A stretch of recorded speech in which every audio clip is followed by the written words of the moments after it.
Hey guys, welcome back to this per unit tutorial. This is tutorial number 4. The problem statement says the single phase transformer in the figure below has a rating of 500 kilovolt, 34.5 kilovolt and 480 volt are the primary and secondary voltage, and an impedance referred to the high voltage side of J100 ohm. Now we are asked to calculate the high voltage and low voltage side per unit impedance. Okay, so now this is the impedance.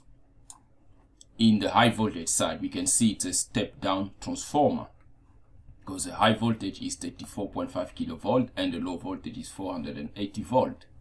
Now we need to calculate the per unit impedance, not the actual impedance, but the per unit impedance from the primary and the secondary side. If you like this tutorial, please don't forget to give it a thumbs up and subscribe to CMTEQ channel for more tutorials like this. So let's get going.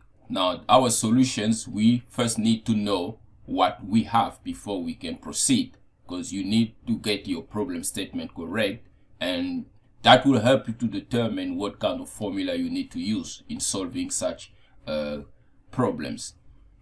Now we start from the high voltage per unit impedance side, which is on the primary side. So that will be our Z per unit high voltage side.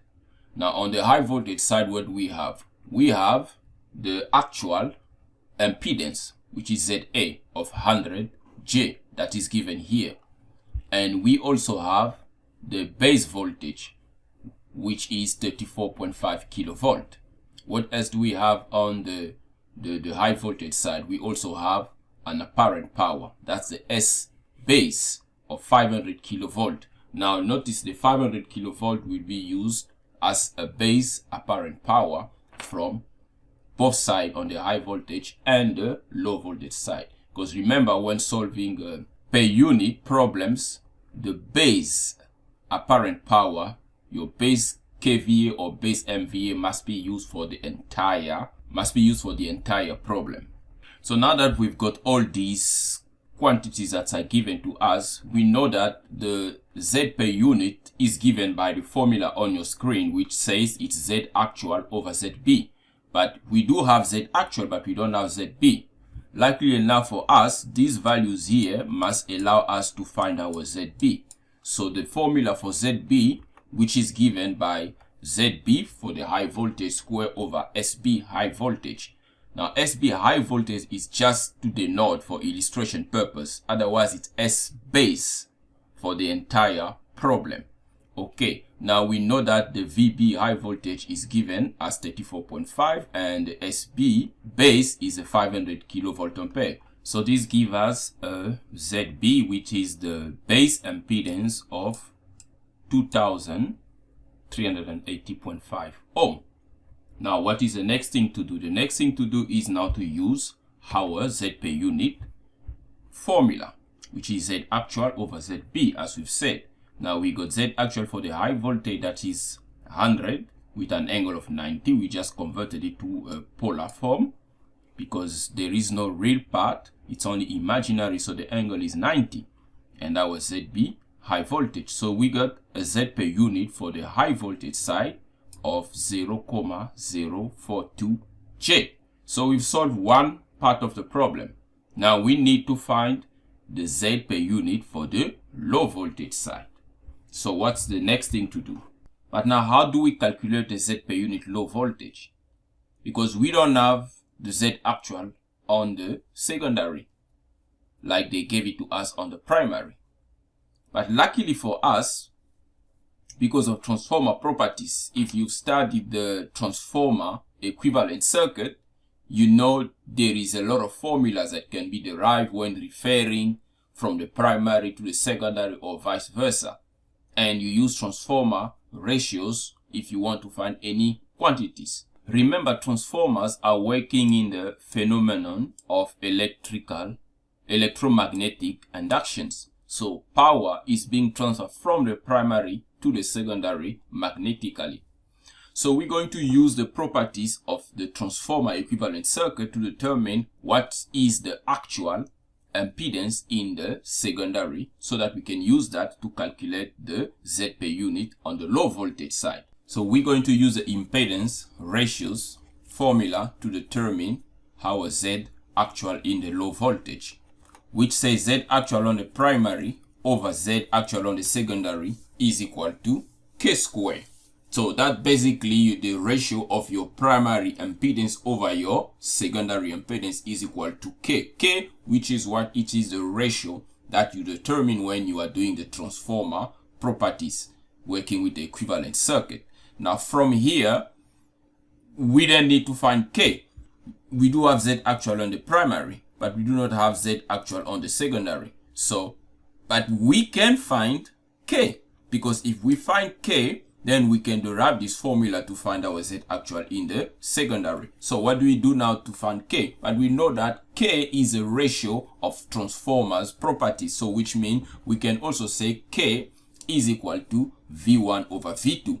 K can also be equal to N1 over N2.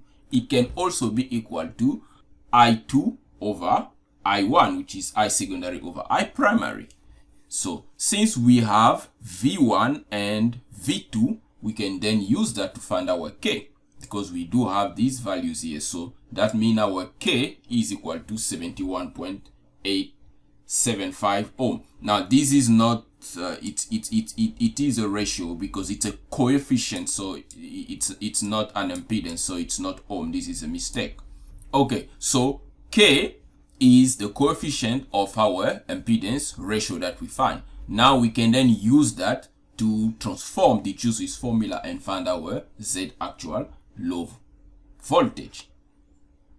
Now moving on, that will then give us, from the very same formula, Z actual low voltage. If we pull it out, we're going to have Z actual primary divided by K square. K square, which is a value that we've already determined there.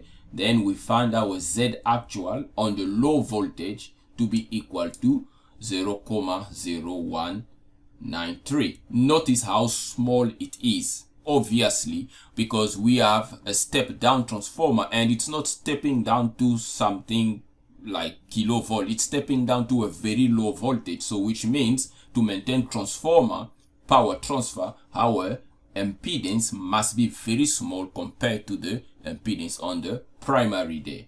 Now from here we can then do the same method we used to determine this Z per unit on the high voltage, because we now have the low voltage actual impedance.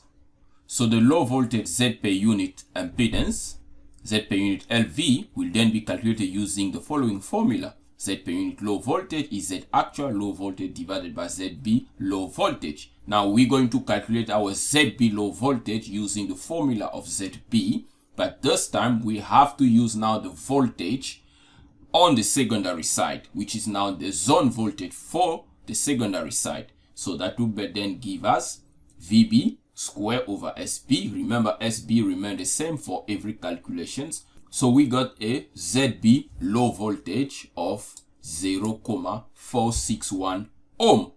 Okay, so now moving forward, we can then replace into the Z per unit formula. Z per unit low voltage will then be equal to 0.0193 over 0.461.